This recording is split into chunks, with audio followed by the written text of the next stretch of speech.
Nous sommes ici en direct à Bruxelles au niveau de Tour et Taxi des Journées européennes de développement.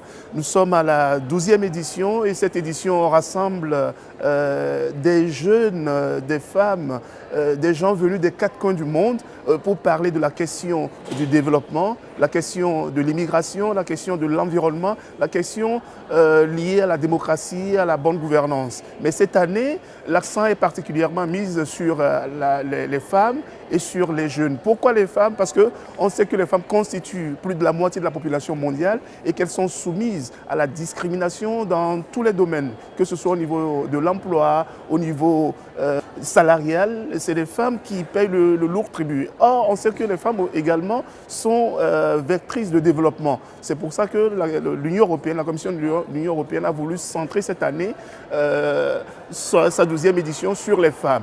Les jeunes, pourquoi les jeunes? Parce que les jeunes sont soumis à la question du chômage. Les jeunes, ils sont sans avenir. Et donc l'Union européenne a voulu cette année réfléchir sur cette thématique afin de permettre aux jeunes d'avoir accès sur le marché du travail.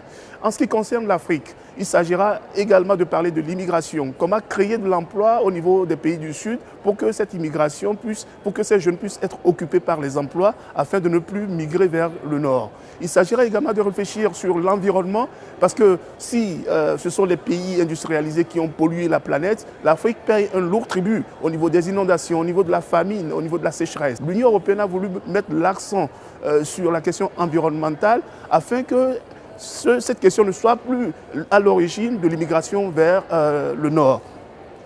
On parlera également d'investissements productifs en matière de santé, en matière d'école, en matière d'éducation, pour que les jeunes Africains se prennent en charge, non seulement se prennent en charge, mais que ces jeunes-là deviennent des acteurs de changement et des acteurs de développement pour le futur. Car, comme l'a dit ce matin Stefano Manservici, qui est le directeur général de la coopération au développement, comme il a précisé, l'Afrique en 2050 aura plus de 2 milliards d'habitants et plus de 60% de cette population-là aura moins de 25 ans. Donc, comment faire pour endiguer le phénomène de l'immigration? Donc, ce sont les thèmes qui seront débattus ici aujourd'hui et demain à Bruxelles en ce qui concerne les Journées européennes de développement. Nous vous donnerons plus de précisions dans nos éditions futures. Talking about women, talking about young, talking about the relationship among people. The theme, women and girls at the forefront of sustainable development, protect, empower and invest. Now, why we say this?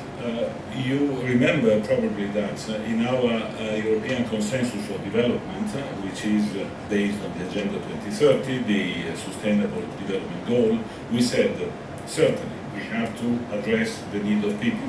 We have to address the situation of our planet. We have to address the situation of jobs. We have to address peace, and development is addressing all this. But what are the key drivers of all this in order to have a chance of success? Is it money? It's not money. It is our experience, a bit it's our experience, but the key driver on which we are to invest are women and young people. Women, more than 50% of the population of the world.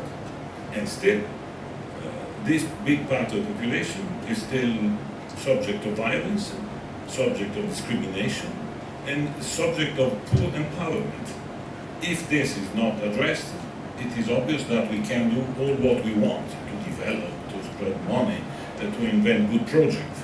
But without this, it is impossible that we can help in reaching a more sustainable world. And second, young people, because in the developing countries, the vast majority of the population is below 30. Actually, all statistics are showing that in 20 years, the vast majority will be below 25. And in many countries, even younger. Therefore, our future, our present is linked to women and young. By the way, I was at the G7 in Canada a few days ago, and one of the subjects, really the key subject, which is showing that, let's say, our approach is also, let's say, creating alliance, was young women.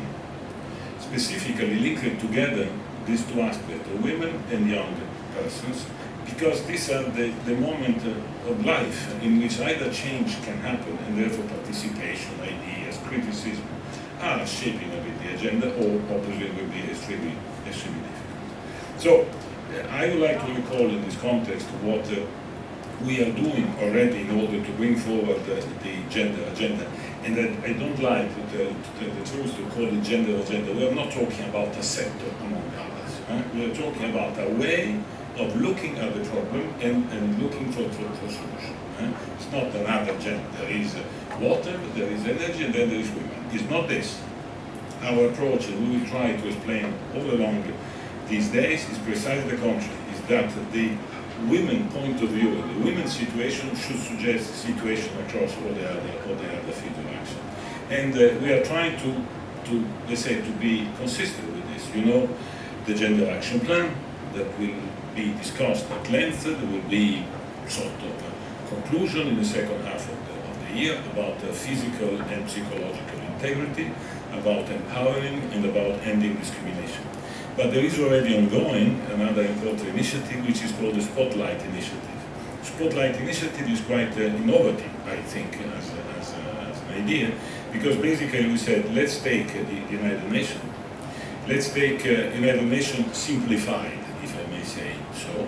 So instead of identifying United Nations, which have plenty, of agency, let's take the top. Let's take Amina Mohamed, who is the master of the reform in the system.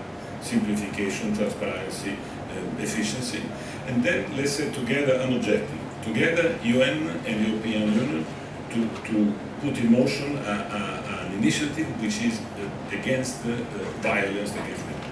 Spotlight Initiative, End Violence Against Women.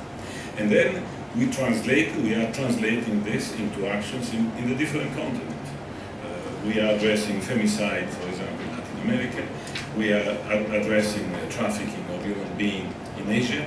We are addressing female genital mutilation in Africa and violence, physical violence against women. So we are trying to capture together what is an overarching theme which is representing, unfortunately, the situation of violence of women that are living every day in the world. Around this, a lot of these women are victims because of the activities of the men in their lives. It be the husbands, the fathers who maybe discriminate in terms of which child to educate, and the most countries in the part of the world where I come from, Africa, the majority of the people in power are men. So right there's discrimination also. What message would go out to men? Because while women and young people are being taken care of, there got to be a balance somewhere to bring an awareness to men so that it becomes a real effective message. Well, I think that first, all this can be addressed effectively, not just creating a women movement, but a deep change in society. And therefore, men are on the front law. It's not an issue for women; it's an issue for the whole of society. Second, and therefore, whatever we are doing is not discriminating men, but rather to try and let's say identify their responsibility from violence, which is very much cultural. They often starts in the mind. And we have to address this. We do not teach lessons, but we want to share our experience. I mean, let's be frank. We have been through this in Europe. By the way, we are not outside this in Europe. The best way is to share experiences. And the experience is suggesting that only change and reform from inside, empowering people, creating awareness, standing for their own rights, and keeping spaces for democracy and respect of human rights is the key thing. What we are doing. I mean, precisely this, intervening in order to keep spaces of freedom and respect of human rights with the civil society. Concernant la jeunesse africaine, on sait que c'est le continent sur lequel il y a au moins plus de 50% de la population qui a moins de 25 ans. Ouais. Et sur ce continent, d'ici à 2050, on estime la population à 2 milliards d'habitants. Et vous savez également qu'au niveau de l'immigration, au niveau des gouvernements, d'abord, rien n'est fait pour empêcher cette jeunesse-là de se prendre en charge, de créer de l'emploi afin d'éviter un peu l'immigration vers le nord. Depuis que, effectivement, il y a eu les événements en Libye qui a empêché que cette jeunesse-là migre vers le nord. Ces journées de développement sont consacrées aussi à la jeunesse. Je voulais voir qu'est-ce que vous allez faire exactement pour que cette jeunesse-là, qui sera le moteur du développement du monde, comme on dit souvent ces derniers temps, qu'est-ce que vous allez faire pour que cette jeunesse-là puisse trouver un emploi, puisse se prendre en charge? Il n'y a pas une recette magique, il n'y a pas une solution à laquelle on dit, voilà, les Européens, avec une bonne idée, avec ça on résout le problème. Ce n'est pas ça. D'ailleurs, il faut toujours de la même chance que le résoudre chez nous, parce que le chômage des jeunes, malgré les statistiques sur le fait que le travail monte, mais il reste quand même assez préoccupant. Si vous regardez les statistiques, dans pas mal de pays, notamment de l'Europe du Sud, il y a un problème de chômage structurel des jeunes. Donc il faut qu'on réfléchisse ensemble, parce que c'est un problème commun. Alors que la société européenne devienne de plus en plus vieille, c'est un autre problème, de soutenabilité de notre modèle, que la société des pays en développement, en particulier de l'Afrique, devienne de plus en plus jeune, là c'est un autre problème. Mais à la base, il y a le même, c'est-à-dire qu'il y a un blocage pour les jeunes. Alors, de notre côté, il y a 2 ou 3 pistes.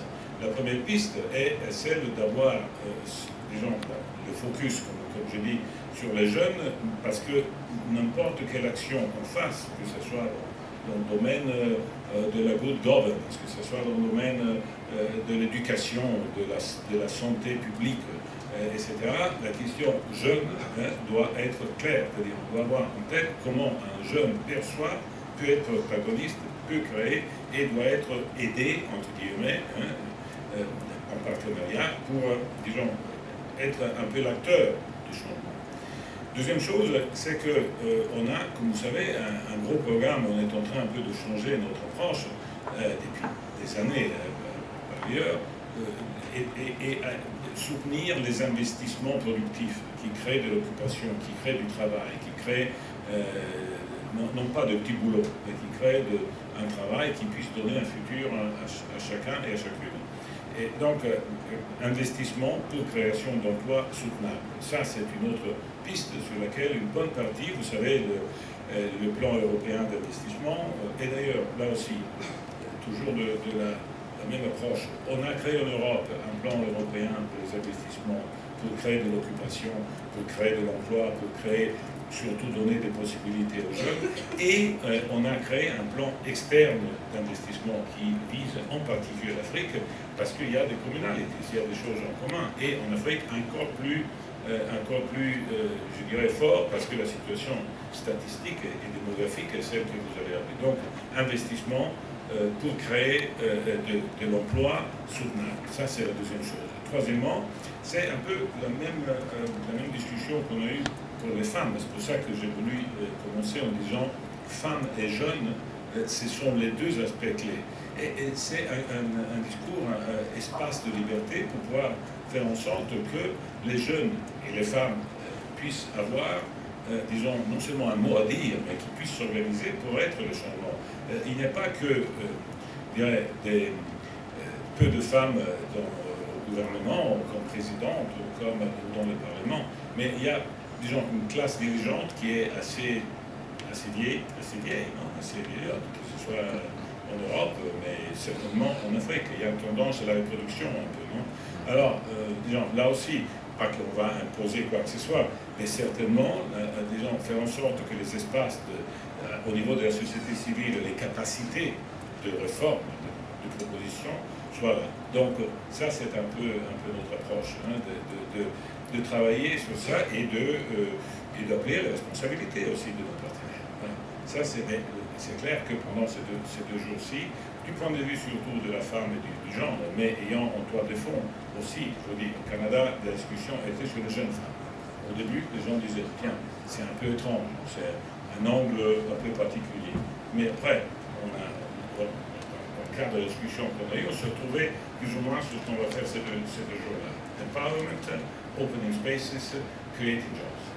Ça, c'est, disons, mais il faut avoir présence. Il y a le dialogue, évidemment, mais pour moi, la partie importante, ce sont les espaces, que les jeunes et les femmes puissent faire eux-mêmes.